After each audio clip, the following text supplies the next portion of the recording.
Salut, eu sunt David. Bă, nu știu ce făceați voi când erați mici, dar eu făceam tot felul de tâmpenii. Și zilnic o loveam. Spre exemplu, eram odată cu bicicleta și voiam să fac drifturi. Dar în loc să apăs frâna de spate, am apăsat frâna de față și m-am dus în cap. Și pe lângă faptul că am picat în cap, când m-am ridicat, am căzut iar și am mușcat din asfalt.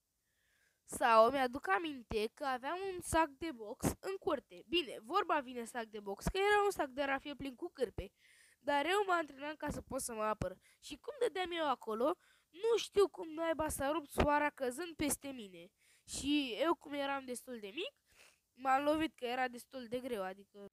Băi, sper că v-a plăcut, asta a fost prima mea poveste și să spuneți dacă se aude bine audioul, deoarece înregistrez la niște căști și, adică cu microfonul la niște căști și nu știu dacă se aude bine. Deci să-mi spuneți dacă este ok. Să uitați să dați și voi un like, un share, un subscribe și noi ne vedem data viitoare cu o nouă poveste sau un nou short.